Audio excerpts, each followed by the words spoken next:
नमस्कार मित्रों, जय हिंद, वंदे मातरम। मैं हूं चंद्रवर्धन और पीसीएस एडुकेयर में आपका हार्दिक अभिनंदन है। दोस्तों, जैसा मैंने वादा किया था, स्नेहा मैम एक बार फिर हमारे सामने हैं और आपके जितने भी प्रश्न थे कि किस प्रकार से तैयारी की जाए, 40 दिन मात्र बचे हुए हैं पीटी के लिए, तो इन सब का जवाब देंगी। लेकिन सबसे पहले स्नेहा मैम को बहुत बहुत बधाई। अभी हाल ही में इन्होंने ज्वाइन किया है पटना में। तो मैम, आपने किस पोस्ट पर ज्वाइन किया है और कैसा अनुभव रहा इसका, ये बताइए। मैंने सहायक निदेशक सामाजिक सुरक्षा के पोस्ट पे ज्वाइन किया है। पटना समन्वयालय में मेरी पोस्टिंग है और बहुत अच्छा लग रहा है। जितना बड़ा पोस्ट है उससे कहीं बड़ी उसकी जिम्मेदारियां हैं। देखते हैं, अभी तो स्टार्ट ही की हूँ। मैं 12 नवंबर को ज्वाइन की हूँ और इसके बाद मुझे बहुत अच्छा एक मौका मिला। नेशनल कैंपेन की एक टीम आई थी जिसमें 5 अलग अलग राज्यों से कुछ लोग आए थे हमारे कुछ योजनाओं को, प्रोग्राम्स को मॉनिटर करने के लिए, देखने के लिए। और क्योंकि वो इंडिया में सबसे पहला पटना ने ही ये स्टार्ट किया है भिक्षावृत्ति योजना, तो उसको देखने के लिए आए थे। तो इसको होस्ट करने का मौका मुझे मिला, जो कि एक बहुत मेरे लिए गोल्डन अपॉर्चुनिटी थी अपने आप को वहाँ पे इस्टेब्लिश करने के लिए। तो अच्छा लग रहा है। पहले ही प्रयास में लेवल 9 का पोस्ट मिलना बहुत बड़ी बात होती है मैम, और बहुत सारे लोग तरसते हैं ऐसे पोस्ट के लिए। तो पहली बार में आपको इतना अच्छा पोस्ट मिला, किसको आप श्रेय देना चाहेंगी और किस प्रकार से आपने तैयारी की? जैसा मैंने पहले भी आपको बताया था कि मैम पहले अध्यापिका थी, अपने पति का हॉस्पिटल भी संचालित करती थी और बेबी भी है इनका। तो इन सब एगेंस्ट ऑल ऑड्स इन्होंने तैयारी की है। तो थोड़ा सा मैम इसके बारे में बताइए, किसको आप श्रेय देना चाहेंगी?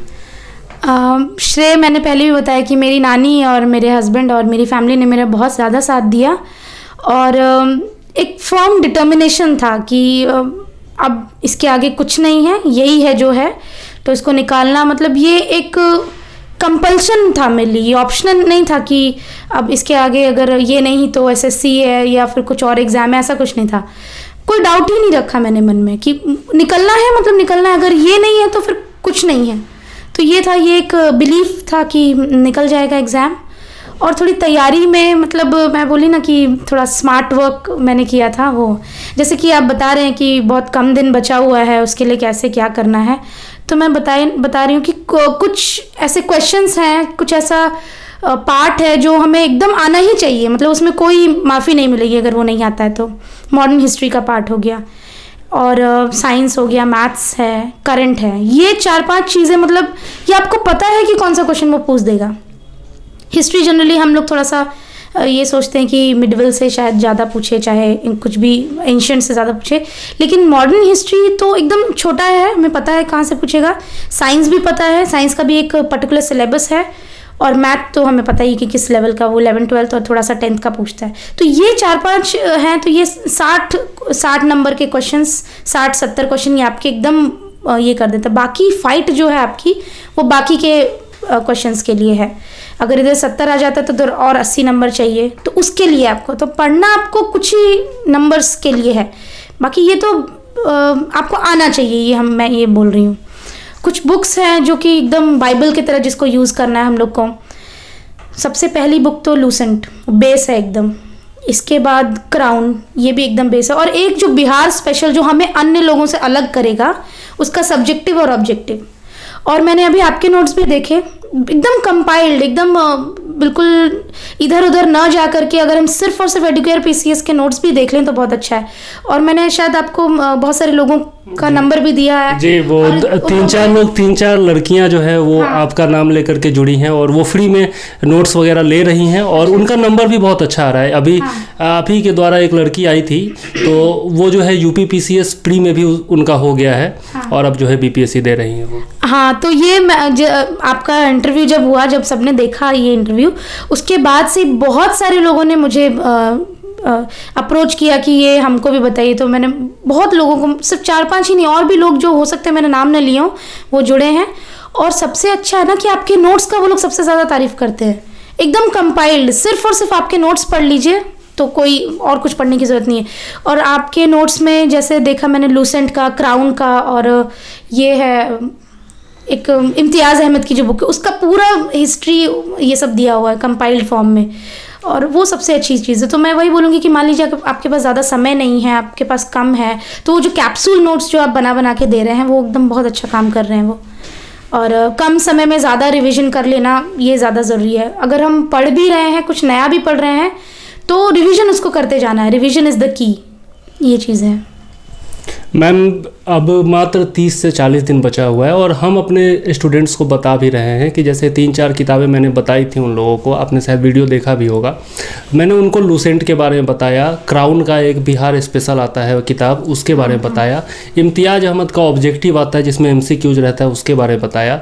इसके अलावा मैंने लूसेंट का साइंस बताया और फिर आपका स्पीडी का वार्षिकांक बताया था। ठीक है, तो और एक संदर्भ वाला भी आएगा, जी लास्ट मोमेंट पे भी खरीदेंगे तो वो होगा। लास्ट मोमेंट पे जैसे मान लीजिए 30 दिन बचा हुआ है, उस समय वो आप जाके मार्केट से ले लीजिए और उसको घिस के पढ़ते जाइए बस। जी, तो ये जो मैंने सजेशन दिया है इससे आप कितना सहमत हैं और आपने क्या मतलब इसमें से किसी चीज़ का आपने यूज किया था या नहीं? वैसे तो आपका इंग्लिश मीडियम था तो शायद आपने न किया हो, लेकिन आपने क्या क्या किया ये बता दीजिए। नहीं, इंग्लिश मीडियम था, लेकिन इंग्लिश मीडियम वालों के लिए बहुत सारी चीज़ें अवेलेबल नहीं रहती है, तो मुझे हिंदी मीडियम में ही बहुत सारी चीज़ें पढ़नी पड़ी थी। तो मैं हिंदी और इंग्लिश दोनों में खरीद लेती थी, कोई भी चीज़ मुझे मिलता था। जैसे लूसेंट अभी भी मेरे पास हिंदी इंग्लिश दोनों में है, तो कुछ हिंदी में पढ़ते पढ़ते कुछ इंग्लिश में पढ़ लिए, कुछ इंग्लिश में पढ़ते पढ़ते हिंदी में पढ़ लिए।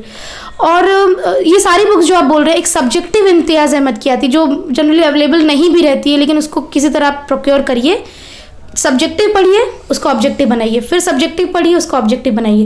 तो ये सारी चीज़ें आप करेंगे तो आपको तुरंत पता चलेगा कि हम कहाँ पर छूट रहा है कोई भी चीज़। तो ये बहुत आपको फ़ायदा देगा। अगर कुछ कम समय है तो मैंने तो इम्तियाज़ अहमद की 2 ऑब्जेक्टिव खरीदी, ताकि एक अगर घिसते घिसते ख़राब भी हो जाए तो मैं दूसरा वाला स्टार्ट कर दूँ। ये चीज़ था मेरे साथ। सब्जेक्टिव इम्तियाज़ अहमद की बहुत अच्छी है क्योंकि इसमें पूरा दिया हुआ है बिहार के बारे में। और आपके नोट्स, मैं बार बार वही बोलूँगी कि नोट्स आपके बहुत अच्छे हैं और जितना अवेलेबल हो आप अपने नोट्स लोगों को अवेलेबल कराइए। और उसको और भी उसमें अगर करंट है तो अभी तक का जोड़ते जाइए। जैसे मान लीजिए जनवरी में एग्ज़ाम है तो कम से कम अक्टूबर-नवंबर तक का पूछेगा उसमें करंट, तो वो उसके लिए भी आप एक तैयारी अलग से आप करवाइए कि नवंबर तक का जितना भी करंट है वो सब आप प्रोवाइड करवाइए। जी मैम, अक्टूबर तक का बिहार स्पेशल करंट मैंने अपडेट कर दिया है अपने चैनल पर। हाँ। शायद आपको फुर्सत ना मिली हो, अभी जस्ट ज्वाइनिंग हुआ है तो आपने नहीं देखा है। अक्टूबर तक का बिहार स्पेशल मैंने करंट अपने चैनल पर अपडेट कर दिया है। इसके अलावा जो नेशनल और इंटरनेशनल करंट अफेयर्स है वो भी अक्टूबर तक टोटल अपडेटेड है। ठीक है, जनवरी तक जी, नवंबर का भी जस्ट अपडेट करने वाला हूँ। इसके अलावा बिहार का बजट, बिहार का आर्थिक सर्वेक्षण, बिहार का फॉरेस्ट रिपोर्ट, यह सब मैंने वीडियो बना करके डाल दिया है। और जितना कोशिश करता हूँ, मेरा ग्रुप बनाया हुआ है मैंने, 31 लोग उसमें अभी जुड़े हुए हैं और उस ग्रुप में जितने भी लोग हैं सबको मैं मुफ्त में नोट्स दे रहा हूँ। और आगे भी सब लोगों के लिए ऑफ़र ओपन है। जो लड़कियाँ हैं खास करके जो सक्षम नहीं है पेमेंट करने में, उनको अभी भी मैं जोड़ रहा हूँ, मुफ्त में जोड़ रहा हूँ। इसके अलावा जो दिव्यांग हैं और जो भी सैनिक परिवार से आते हैं या फिर शहीदों के परिवार से आते हैं, उन सब के लिए मैं मुफ्त सेवा दे रहा हूँ। बाकी लोग भी 1000 रुपये जमा करके महीने में और जुड़ सकते हैं, तो ये सुविधा मैं दे रहा हूँ। लेकिन मैम अभी क्या होता है ना कि लोगों को जब हम बात करते हैं, लोगों से बात करते हैं, तो कितना भी मैं समझाऊं, क्योंकि मैं अभी अब सफल नहीं हुआ हूं, तो लोग मेरी बात से ज़्यादा टॉपर्स की बात सुनना पसंद करते हैं, जैसे मैंने वीडियो में भी देखा था। तो आप एक्चुअली क्या होता है ना कि लोग पूछते हैं, रैपिड फायर चाहिए होता है लोगों को कि लास्ट टाइम है तो एकदम रैपिड फायर, ये कर ले वो कर ले और निकल जाए, इस तरह का कुछ चाहिए होता है। तो आप लास्ट टाइम पे क्या सजेशन दीजिएगा कि ये करना ही करना है, इसके अलावा मतलब कोई उपाय नहीं है कि ये आपको पढ़ना ही पढ़ना है, इस तरह का कुछ मटेरियल होगा आपका? हाँ, ये इसी को हम स्मार्ट वर्क भी बोलते हैं जी। सबसे पहली चीज़ तो सेट सॉल्व करते रहना है। सेट आप जितना अगर जब मैंने स्टार्ट किया था मुझे 15 नंबर आता था, 150 में से 15, तो आप समझ लीजिए कि वो 15 से 50 पहुंचने में, 50 के बाद 70 और 70 से 89, 90, 100 तक पहुंचने में बहुत समय लग जाएगा। तो आपको क्या है कि क्वेश्चन से जान पहचान बढ़ाना बहुत ज़रूरी है कि किस टाइप का क्वेश्चन पूछ लेगा। और ये जो ई वाला एक ऑप्शन आ जाता है जिसमें इनमें से कोई नहीं है, इनमें से एक से अधिक, तो उसको लेकर के आगे बढ़ना है। मैंने आपके नोट्स पढ़े हैं, आपने उसको भी इंक्लूड किया हुआ है। तो मुझे लगता है कैप्सूल फॉर्म में अगर छोटा छोटा कंपाइल्ड नोट्स या आर्टिकल्स अगर कहीं से मिल जाता है मार्केट में, चाहे कहीं से भी अवेलेबल होता है, तो वो वाला पढ़ा जाए। और लास्ट मोमेंट पे अगर करना है तो करंट अफेयर का सबसे पहले ज़रूरी है, जो आपने नवंबर तक का करंट अफेयर दिया है या अक्टूबर तक का है वो पढ़ लिया जाए, क्योंकि आपके नोट्स में सब जो पूछा है बस वो, अगर आप सेट सॉल्व करने जाएंगे तो उसमें क्या होगा कि आपको पीछे पलट पलट के देखना पड़ेगा कि अच्छा क्वेश्चन नंबर 15 का ये आंसर है, सॉल्व तो वो रहता नहीं है सेट। तो ये चीज़ है, सेट सॉल्व करना ही मेन की है कि आप लास्ट मोमेंट पे कर सकते हैं। और सेट के आंसर्स में जितने नंबर आते हैं उससे अपना कॉन्फिडेंस लूज़ करने की ज़रूरत नहीं है, आपको सिर्फ क्वेश्चन से जान पहचान बढ़ानी है। मतलब मुझे याद है कि जब 64th वाला एग्ज़ाम जब नज़दीक था, 18 दिसंबर को एग्ज़ाम था और वो नज़दीक था, तो मैं एक दिन में 1000 क्वेश्चन बनाती थी, क्योंकि मेरे पास ऑप्शन ही नहीं था। अगर मैं फेल हो जाऊंगी तो मैं क्या करूंगी, मेरे पास ऑप्शन ही नहीं था। तो जब आपके पास ऑप्शन नहीं रहेगा तो वो एक यू प्रेशर जनरेट होगा आपके ऊपर, ना मिनिमम प्रेशर ना मैक्सिमम प्रेशर, वो यू प्रेशर, ऑप्टिमम प्रेशर जब आपके अंदर आएगा तो आप ऑटोमेटिकली काम करना शुरू करेंगे। तो वही है, 1000 क्वेश्चन मैंने एक दिन में बनाया था, किसी किसी दिन 300 भी बनाए थे। 1000 क्वेश्चन मतलब कि 100 क्वेश्चन का एक सेट। तो ये चीज़ एक बहुत मायने रखते हैं कि सेट जितना है सॉल्व करिए और तथ्य को पढ़ते जाइए कुछ कुछ चीज़ें, लेकिन हाँ जो आपने क्वेश्चन सॉल्व किया उसको एक बार रिवाइज भी कर लीजिए। तो वही है, रिवीजन रिवीजन यही सब इसका की है, और सेट सॉल्व करते रहिए। और नोट्स हैं जो उनको कैप्सूल नोट्स जो छोटे छोटे आपके पास, उसको पढ़ते चले जाइए। सबसे मेन है 40 क्वेश्चन, 30 से 40 क्वेश्चन अपने करंट से आते हैं, तो करंट में एक भी क्वेश्चन नहीं छूटना चाहिए। करंट, साइंस और मॉडर्न हिस्ट्री यही स्ट्रेंथ है, ये बाय डिफ़ॉल्ट आना ही चाहिए सबको। बाकी इसके ऊपर है कि वो आपको थोड़ा पढ़ना पड़ेगा। हिस्ट्री हो गया, पॉलिटिकल साइंस हो गया, और ये है ज्योग्राफी हो गया, सब तो पढ़ना पड़ेगा। लेकिन मॉडर्न हिस्ट्री, करंट और साइंस ये थोड़ी कम मेहनत में भी निकल जाता है, ये चीज़ है। तो मैम के कहने का मतलब है कि अब ज़्यादा टाइम बचा हुआ नहीं है, तो आपको जितना से ज़्यादा हो सके उतना फैक्ट इकट्ठा कीजिए और फिर अपना प्रैक्टिस सेट पर ध्यान दीजिए। जितना ज़्यादा प्रैक्टिस कीजिएगा, जितना ज़्यादा क्वेश्चन से पहचान होगा आपका, उतना ज़्यादा अच्छा होगा आपके लिए। और मैं पहले बता दूं कि मैम मेरे नोट्स का चर्चा बार बार कर रही है, लेकिन ये कोई पेड इंटरव्यू नहीं है। मैम को मुझे पे करने की ज़रूरत नहीं है। आपके नोट्स हैं मेरे पास, बहुत सारे आपके नोट्स मेरे पास आते हैं। वो नोट्स जो सैम्पल नोट्स एक आधे वो मैंने भेजे अपने लोगों को, और वो मेरे पीछे पड़ गए कि मुझे ये नोट्स चाहिए पूरे, तभी मैंने उनको आपका नंबर दिया। और बहुत सारे ऐसे लोग हैं जो अभी भी मेरे से आपका नंबर मांगते रहते हैं, और मैं अभी भी दे ही रही हूँ, क्योंकि आपके पास भी थोड़ी सी एक बाउंड्री आपने भी बना रखी है कि इससे ज़्यादा बच्चों को मुझे लेना नहीं है। तो मे भी हो सकता है कि वो इस बार छंट रहे हैं, लेकिन नोट्स का मैं सीरियसली बता रही हूँ कि आपके नोट्स सच में बहुत अच्छे हैं। उसमें दिखता है कि वो कितनी मेहनत की गई है, और हमें वो मेहनत एटलीस्ट नहीं करनी है। इस चीज़ से हम बच जा रहे हैं। जो साइंस का आपका नोट्स है वो हिंदी इंग्लिश दोनों में बना हुआ है, बाइलिंगुअल में, इससे ज़्यादा और क्या चाहिए। उसको ही हाईलाइटर से बस पढ़ते जाइए, अंडरलाइन करते जाइए, यही चीज़ है। कुछ नहीं करना है, बस PDF डाउनलोड करके प्रिंट आउट निकाल लेना है। तो ये चीज़ है, जब रेडीमेड सब चीज़ मिल ही रहा है तो फिर क्यों इतना ये करना। जी धन्यवाद मैम, बहुत ज़्यादा तारीफ़ किया आपने नोट्स की।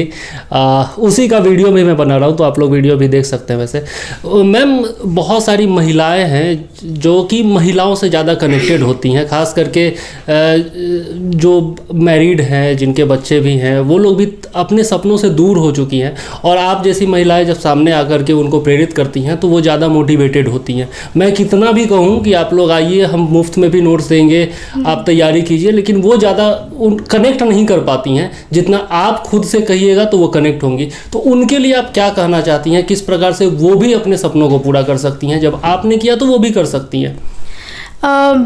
वही एकदम सही है, अगर मैं कर सकती हूँ तो कोई भी कर सकता है। मैं बहुत ज़्यादा एवरेज स्टूडेंट हूँ, एकदम बहुत ज़्यादा तेज़ तर्रार कोई स्टूडेंट नहीं रही हूँ, एवरेज हूँ।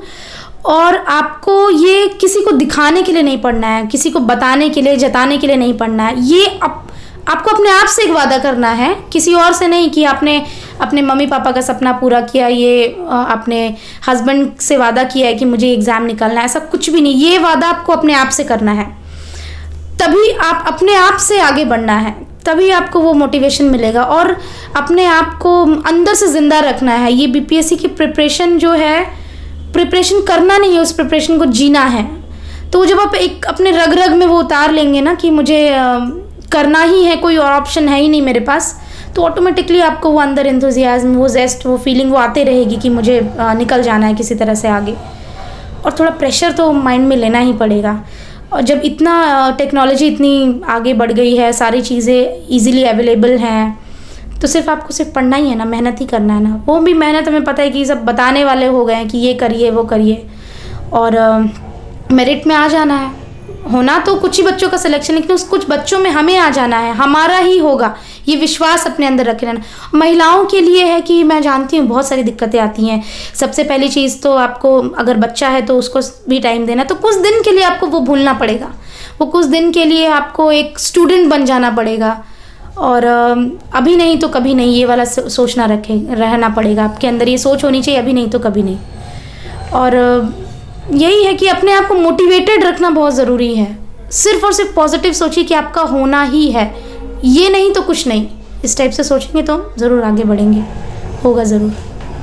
मैम बहुत अच्छा बताई हैं, और आप लोगों को मैं हमेशा कहता रहता हूँ, और आज मैम ने भी बोला है कि आप लोग अपने सपनों से पीछे मत भागिए, और जितना हो सके उतना तैयारी कीजिए, एक स्टूडेंट बन जाइए। कुछ 1-1.5 साल के लिए स्टूडेंट बन जाइएगा ना, तो आपका निकल जाएगा, और आप भी मैम की तरह ऑफिसर बन के हम ही को इंटरव्यू दीजिएगा।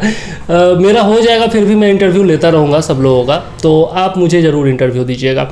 अच्छा मैम, एक लास्ट क्वेश्चन, जो कि मैम भी बहुत दूर से आई हैं अभी, और अभी इनको आते ही मैंने बैठा लिया इंटरव्यू के लिए, तो एक लास्ट क्वेश्चन है मैम। जैसे बहुत सारे स्टूडेंट्स ऐसे भी हैं जो 68th के लिए तैयारी कर रहे हैं, जिनके पास अभी 1 साल का समय है, तो उनको कैसे शुरुआत करनी है उसके बारे में थोड़ा सा आप बता दीजिए कि कैसे शुरुआत, अभी जैसे NCERT वगैरह है या फिर कुछ इस तरह से शुरुआत करने के लिए थोड़ा सा बता दीजिए आप। हाँ, जैसे कि 68 के लिए तो उनके पास बहुत सारा समय है। उनको एकदम बेसिक से जो टेक्स्ट है, एक सिलेबस अपना है, और अभी तो मुझे लगता है सिलेबस भी चेंज नहीं हुआ है, सेम सिलेबस है। वो टेक्स्ट से शुरू करें, तब वो ऑब्जेक्टिव क्वेश्चन इजीली स्टार्ट करेंगे। जब तक सब्जेक्टिव पढ़ना शुरू करें, इसके बाद वो ऑब्जेक्टिव सॉल्व करते चले जाएंगे। तो एक जो बना बनाया घटना चक्र भी आता है, NCERT की बुक्स हैं 6 to 10 तक की, और लूसेंट बहुत ज़रूरी है। लूसेंट एक बेस है, ठीक है। मैं आजकल देख रही हूँ कि सब लोग कह रहे हैं कि सिर्फ लूसेंट से नहीं होगा, लेकिन लूसेंट में वो बाउंड्रीज दी गई है कि आपको कितना कितना पढ़ना है, कितना कितना है।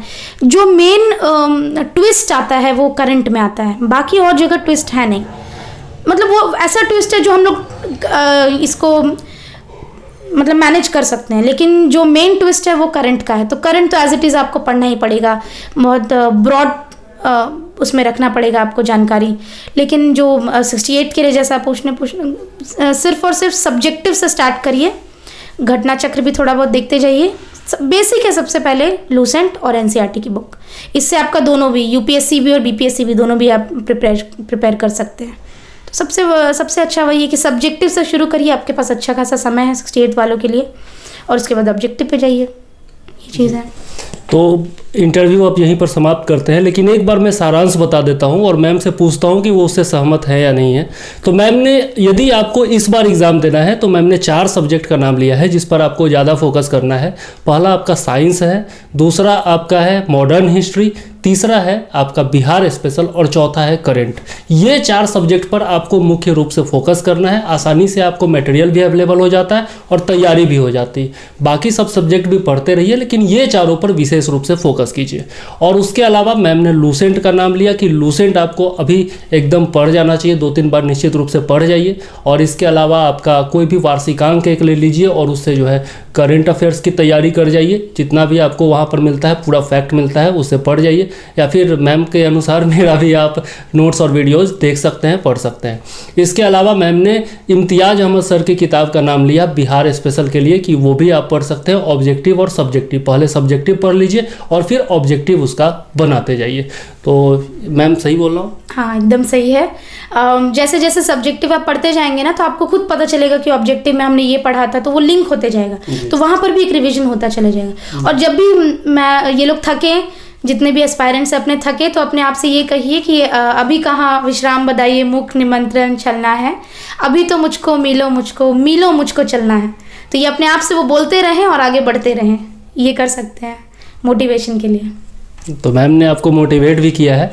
और जो 68th की तैयारी कर रहे हैं उनके लिए यह है कि आप NCERT का 6 से लेकर 12 तक का जो किताब है, टेक्स्ट बुक है, उसको पढ़िए। उसके अलावा लूसेंट को भी प्रीफर कर सकते हैं आप। लूसेंट से आपको पता चलेगा कि कहाँ तक क्या सीमा है जहाँ तक हमको पढ़ाई करनी है। और इसके अलावा घटना चक्र जो मैम बता रही थी, वह प्रीवियस ईयर का क्वेश्चन बैंक आता है, उससे आपको क्वेश्चन के पैटर्न का, प्रकृति का पता चलेगा कि कैसा क्वेश्चन आता है, कितना टफ आता है, कितना आसान आता है, इसकी आपको समझ होगी। तो वहाँ से आप शुरुआत कर सकते हैं।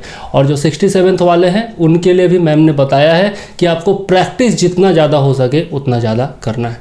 ठीक है, तो मैम एक बार फिर से आपको बहुत बहुत बधाई। और मैम हमारी मार्गदर्शक रही हैं, 6 महीने पहले ही हमारे चैनल से जुड़ी हैं। और पहली बार मैं तभी मिला था, उसी इंटरव्यू के दौरान मिला था, लेकिन तब से मैम हमसे लगातार जुड़ी हुई हैं और यही कारण है कि इतनी तारीफ़ कर रही हैं। तो मैम आगे भी आपका सहयोग इसी तरह से बना रहे, यही हम चाहेंगे। हाँ, मैं जब भी आपको कुछ भी ज़रूरत लगे, किसी को भी कुछ मटेरियल्स का और ये सब, तो ज़रूर मुझे बताइए। और सर तो हैं ही, आपका मुझे लगता है सब फ़ोन नंबर और ये सब रेडी है, व्हाट्सएप और ये सब। तो आपके नोट्स, लेकिन एक कॉपी मुझे भी, अभी तो मेरे पास है इसमें सैंपल में, लेकिन एक कॉपी मुझे भी आप प्रोवाइड करवाइए। ठीक है, थैंक यू। जरूर। और मैम को एक और तकलीफ मैंने दी है, मेरा जो व्हाट्सएप ग्रुप है उसमें भी मैंने मैम को बोला है कि जूम मीटिंग में एक आध बार आकर के और वहाँ पर भी लोगों को मोटिवेट करने, और मैम ने हामी भरी है। उसके लिए भी मैम को बहुत बहुत धन्यवाद। और एक बार फिर से बहुत बहुत बधाई कि आपने ज्वाइन किया है। आप बहुत अच्छा करें और बहुत अच्छी अधिकारी बन के उभरे, आपका बहुत नाम हो, यही PCS एडुकेयर की तरफ से शुभकामनाएं हैं। Thank you so much. चलिए, तो इसी के साथ वीडियो को करते हैं समाप्त। मुझे दीजिए इजाज़त। जय हिंद, वंदे मातरम।